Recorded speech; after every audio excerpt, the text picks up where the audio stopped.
Hey YouTube, it's Brother Mark here. It's been a long time, hasn't it? But, I'm still here, still studying the Bible, still praying and still doing what I can. I tend to upload here when I feel that there is something worthy of uploading. I've said this many times that people here on YouTube, sometimes they'll upload almost for the sake of uploading. I don't really want to be that kind of person. So typically when I upload, it's, there's usually something behind that. And the video here today, I mean, the reference that I'm using is 1 Peter 2, verse 17, which reads, "Honor all men, love the brotherhood, fear God, honor the king." And it's that latter part that I want to spend a little bit of time on talking to you this evening. Honor the king.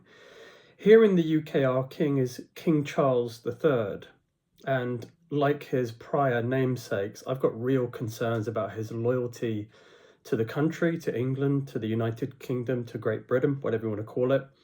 And also his role, his named role as being defender of the faith, and particularly the Church of England. Now, I don't adhere to the Church of England. I'm a Christian. I'm not a Anglican or ascribe to any of their values or anything at all. I'm just a Christian, and that's it. But that is his nominal role, and he, should be standing up for Christians in this country. He should favor, in honor preferring one another. He should prefer Christians.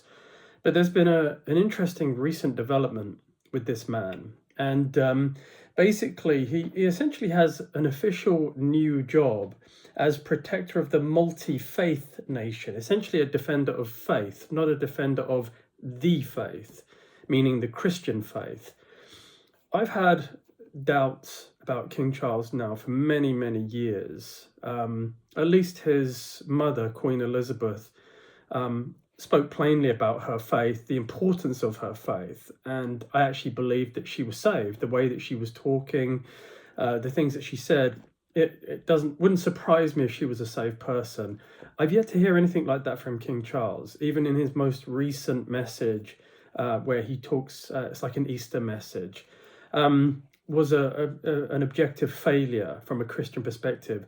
That's a great opportunity, whoever's watching this video, that's a great opportunity to witness to the entire nation, or at least those who are watching said, message, right? It's a great opportunity, an incredibly rare opportunity for somebody to speak to a large percentage of the population of this country and proselytize, and actually preach the faith, even indirectly, but at least talk about it. And I'm looking at a number of articles. I became aware of this a few days ago, actually, but I'm looking at a number of articles, and you've got faith leaders. This is on -online.com. But faith leaders have welcomed King Charles' official new job as protector of the multi-faith nation, an expansion of the monarch's historic role of head of the Church of England and defender of the faith. That's a very specific title. And, there's someone cited here immediately.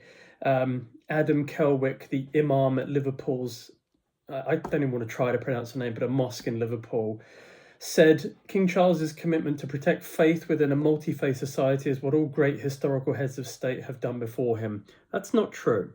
That's not true. But there's this desperate rush for ecumenism in this country, and not just in this country, but any Western country. You won't find this in the Middle East or any Muslim majority country. But there's this desperate attempt to have us all kind of generally fairly united in this kind of wishy-washy kind of faith. The Christian faith is very specific, right? And we share nothing in common with these other faiths. I mean, people try to present Christianity as one of the three great kind of religions descended from Adam, Abrahamic, right, is a word that you'll hear. This is simply not true. Jesus Christ is not quote a minor prophet, or the Muslims particularly will try to paint him out to be legitimized in a way that is comfortable for them. The Bible is very specific about who he is, and his relation to us as Christians. It's not the same at all. So essentially what you have, particularly with Islam, is it's just taking what it wants, primarily from, the Old Testament and some of the history there, and just kind of putting what it can on top of that. It's not the same at all. There's not this kind of divergence, like this lineage that then, diverts out. It's not the same. People have just they've kind of cherry picked what they want ultimately. This video isn't about talking about Islam. I'm not interested in Islam in the slightest. It has no connection to me whatsoever. But I find it's very interesting. Just these comments. There's a lot of various comments from various people. Here's another quote here.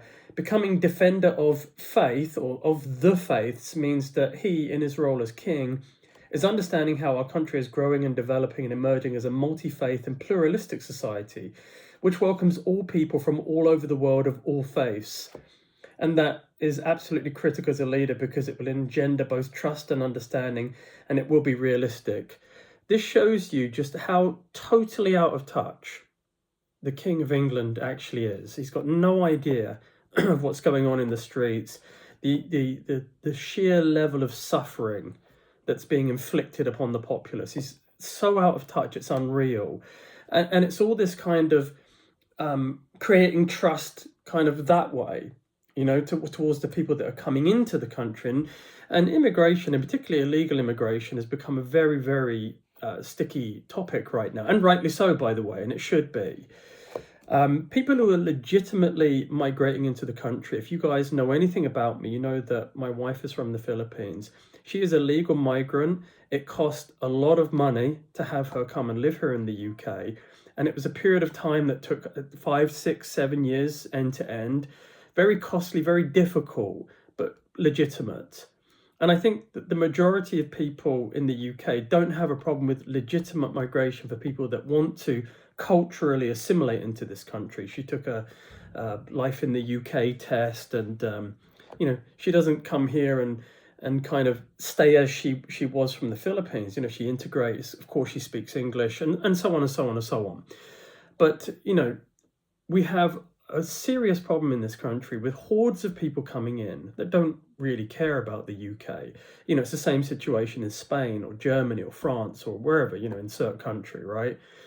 But they're coming in and they just don't care. They're mostly young men, and they're mostly Muslim in their faith. Now, there's so many questions that come off the back of this, but ultimately they're not here to assimilate, to flee wars or anything. If you look at refugees, what they're supposed to be able to do is stay in the first country of safe origin. So, if they're traveling from one country and their neighbor country is safe, that should be sufficient. But you find that they're traveling all the way straight to the UK or to Germany or wherever it is. There's just something so broken and wrong about this. And politicians have failed us, and monarchs, kings or queens, have failed us as well. Our leaders have failed us. And what you're seeing now is this huge lurch to the right side of politics. And I'm not saying far right, by the way, but the right wing or right side of politics. And rightly so, by the way, right? The left side, center left, has failed, particularly Western Europe and Western civilization. It's completely failed everybody. And this has been the case for 20, 30 years now, and it's just become such a serious problem that we're seeing quite a lot of change here in Europe, some real seismic change. And I think that's just going to continue because nobody's really doing anything about it. People are just burying their heads in the sand, or they're doing this kind of thing. For me, King Charles, we are told to honor the king. And this is something I think that, you go back into the 17th century, I'm sure Oliver Cromwell struggled probably with this verse as well when it came to King Charles. Oddly enough, another King Charles that was giving our country over to invaders and so on. And he probably struggled with this just as much as I do. I think you can give honor to a king, and particularly the position of kingship, but it doesn't mean the king is automatically good, or you have to simply do everything that he says or agree with everything he says. You can give honor. I'm not speaking nastily about King Charles right now. By the way, I don't think he's actually a Christian. I think maybe a professing Christian. It wouldn't surprise me, by the way, if he's converted to another faith, but that's another question. So I don't believe I'm being dishonorable in my discourse here. But I think what he's doing is he's completely out of touch with the British populace, completely out of touch.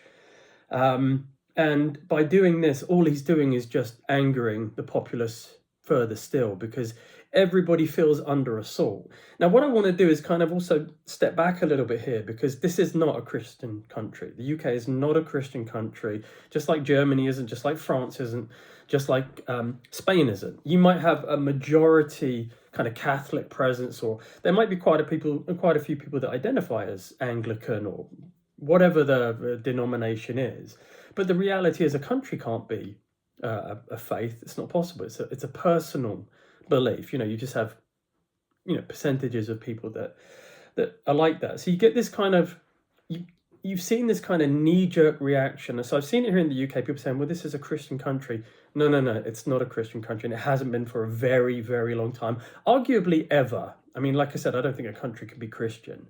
But I think, if you go back even to sort of the early 20th century, I think there would have been a general sort of morality that was Christian-based, that was kind of generally prevalent in society. That's about as far as I'm gonna, extend that grace there. But but you are seeing this knee-jerk reaction to what's happening, what people are experiencing, the breathtaking crime and terrorism that's undertaken just constantly, in the West. And so you see a lot of this.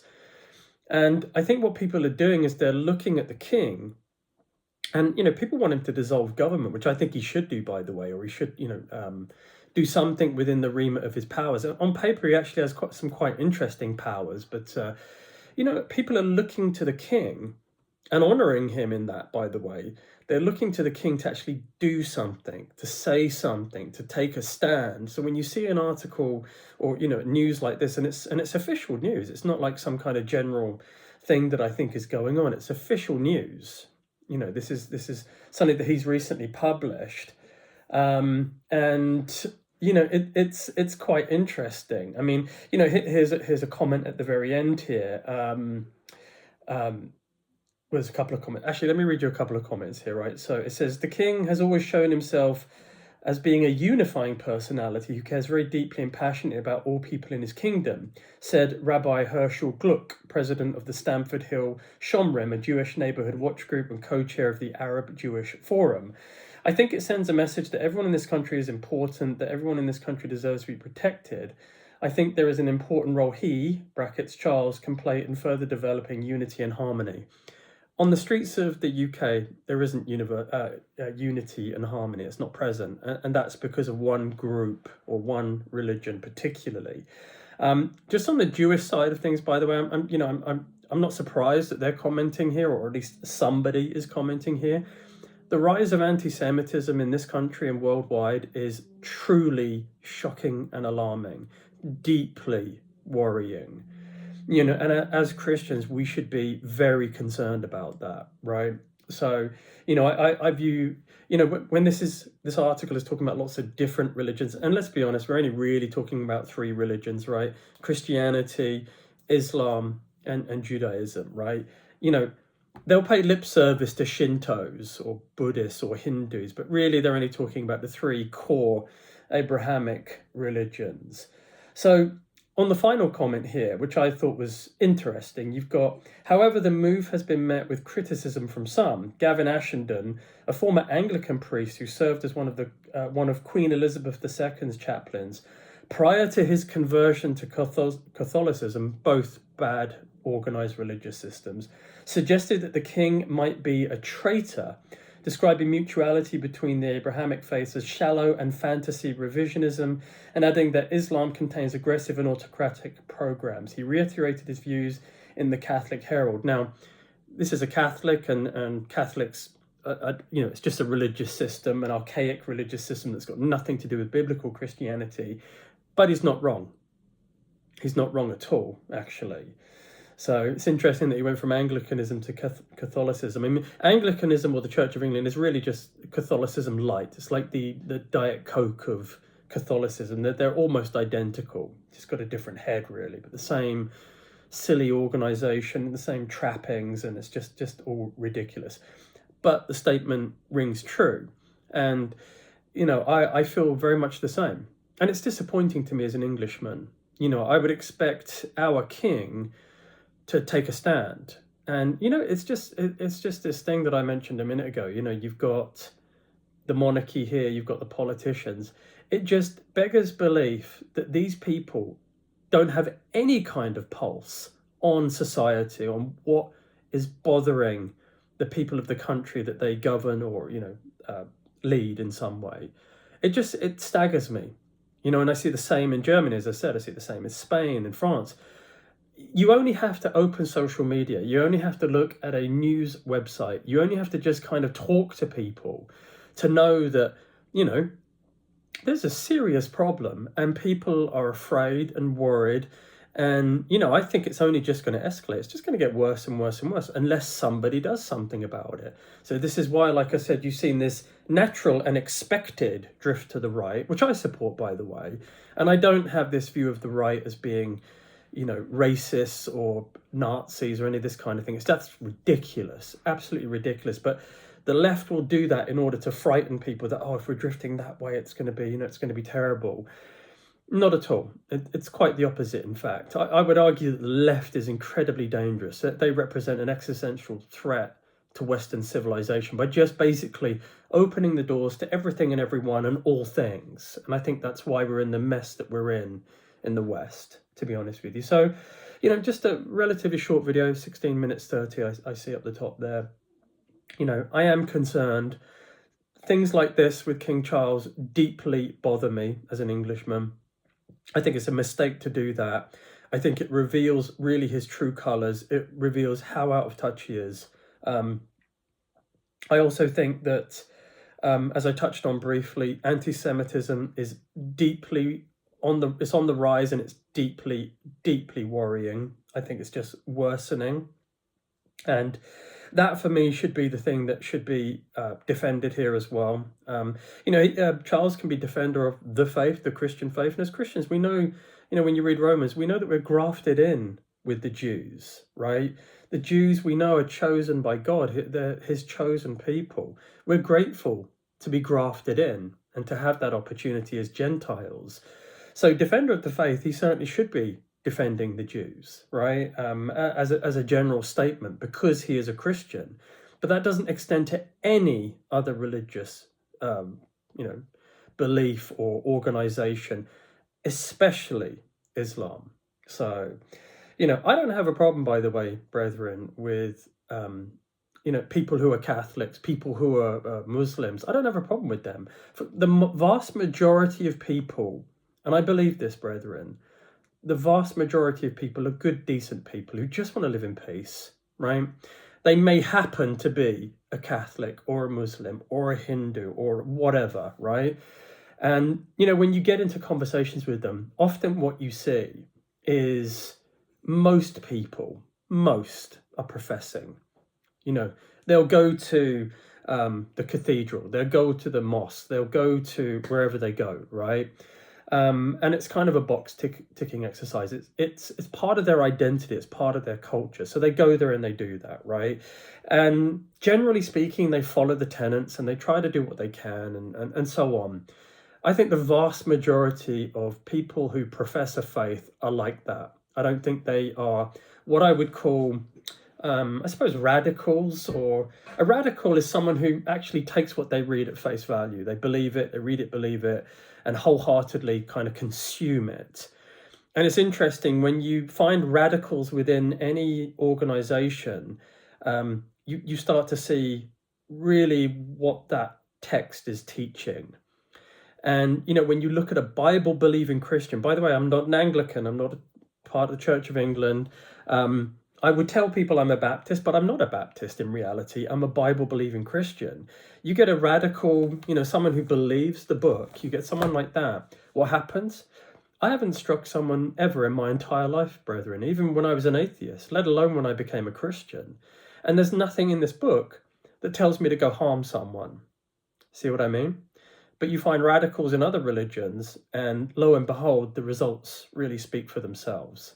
So, we have to be careful with this. But this has to come from the top down, because there's only so much that one man or one woman can do in these situations. We're not equipped at a national, state level or a county level to deal with this stuff. So, as people, we elect those who govern us in order to actually provide for our safety and to look out for the people of the country that they govern. And what I think has happened is that the vast majority of politicians and leaders, including our monarch, have ultimately failed that trust and that mandate.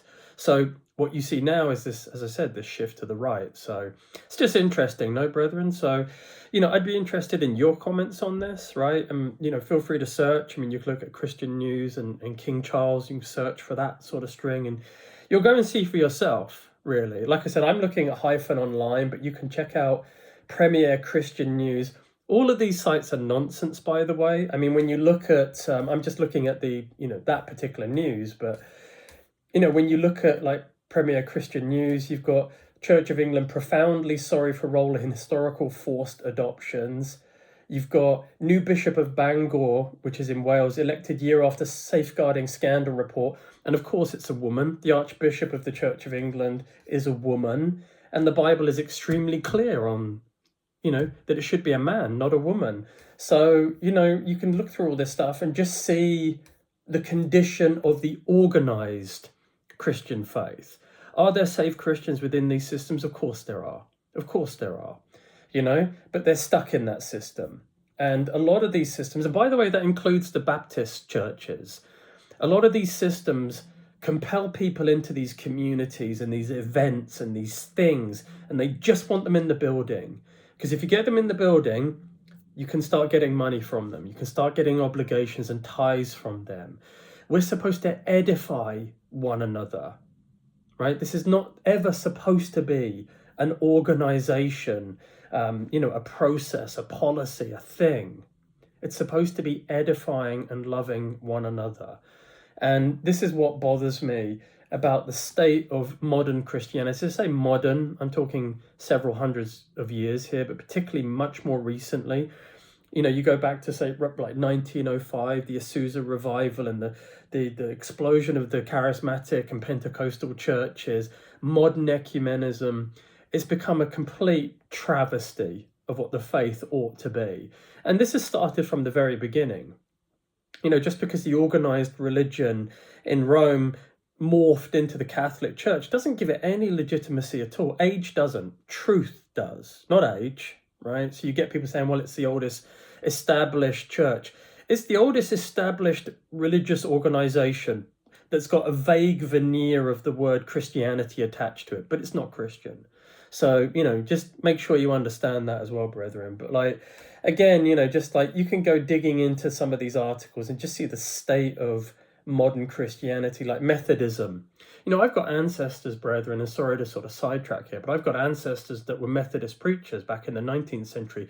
But that's where Methodism, particularly primitive Methodism, if you know your Methodism, was very, very close to being biblically accurate. Of course, there were things that were happening that were just, again, part of the organization. For example, circuit preaching, right?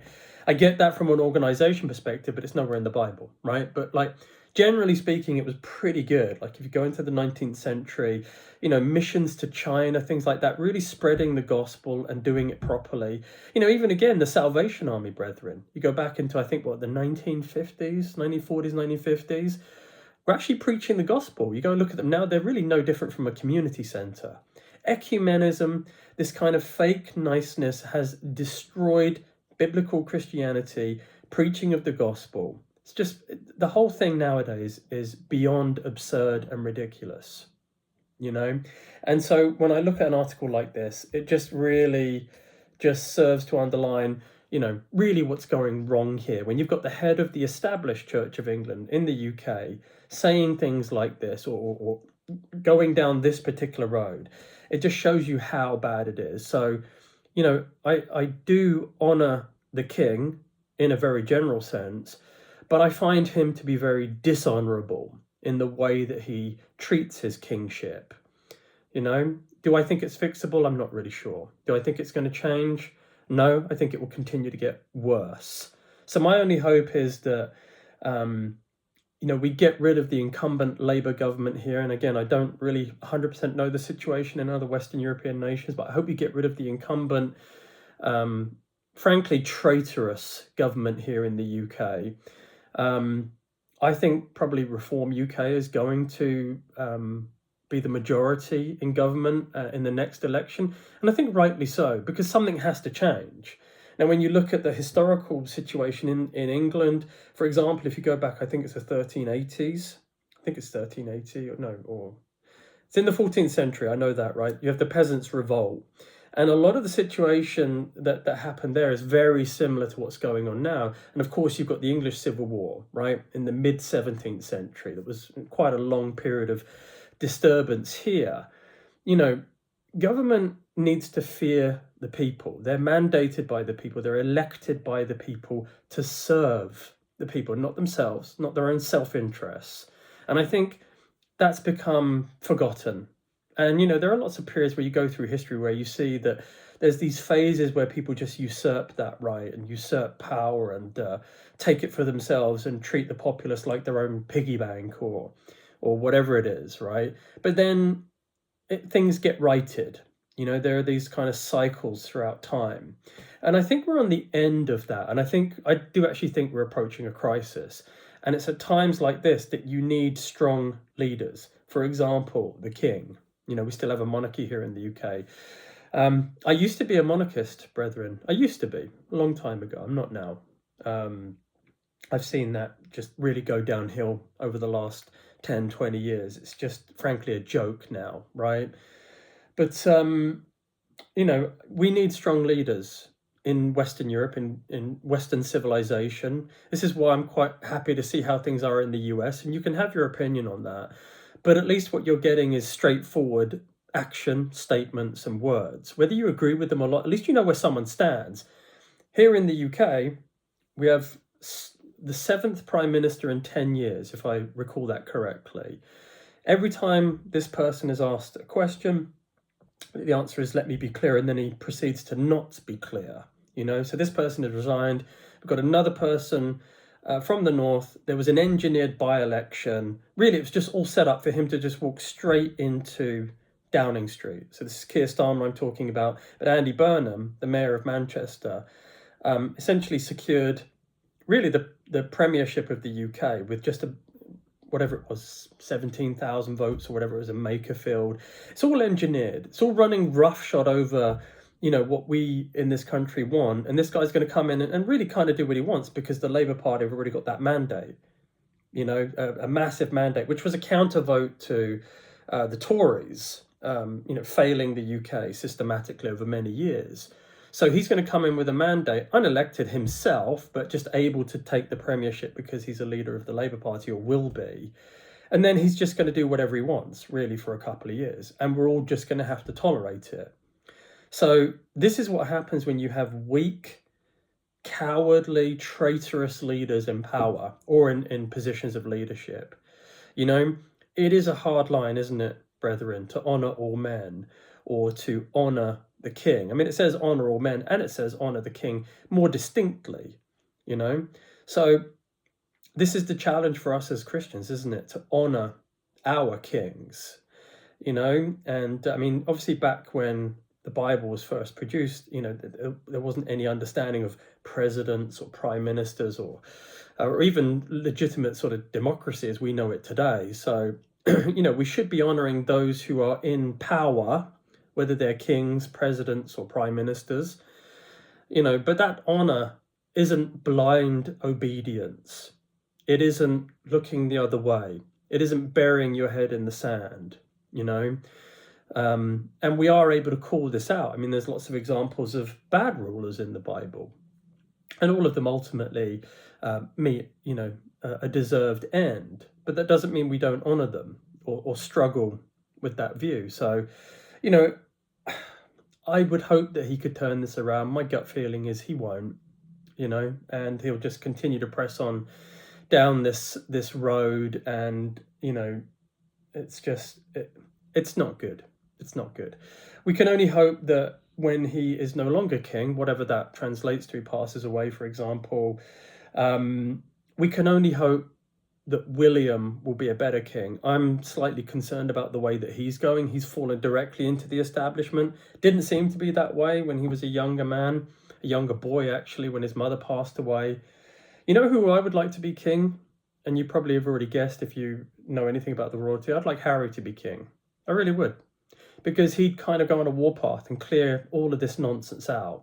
And the fact that the establishment doesn't like him, the media doesn't like him, makes me like him, because he says what he thinks. He is who he is, and I quite like that about him. So will he ever be king? I doubt it, but it'd be interesting if he was. So I can only hope that William would repeal a lot of this stuff. But you find with the monarchy that it's layer by layer, and they generally don't peel back anything that's been put in place. So he would probably, no doubt, also be a defender of faith as a very general statement. I hope he doesn't.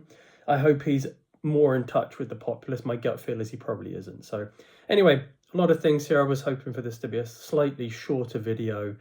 But as a British citizen, as an Englishman, I'm deeply concerned about what's going on in my country. Deeply concerned. And I just hope we can turn the tide before there's a civil war or serious unrest and disturbance. And that really worries me. So, I think the next general election, I think it's in a couple of years' time, I think is beyond important. I think we're really talking about the salvation of the country itself. So if the left is elected again, I think you can almost say goodbye to the country at that point. So I think we need a seismic shift in another direction to literally save the country. And I think that's true of Germany, France, Spain, anywhere else, particularly in Europe. So, Lord willing, that's what happens here, brethren, but don't know, unfortunately. So anyway, look, I'll end it there. If you've made it all the way to the end of this video, thank you for doing that. Sorry I haven't posted for a long time, but as I said at the beginning, there are reasons that I don't. I'm still here. I'm still okay in a general sense, I guess. But, it would be good to hear from you if you're still monitoring this channel. If you are, again, thank you so much. Really appreciate it. All right. God bless. Godspeed. Thank you.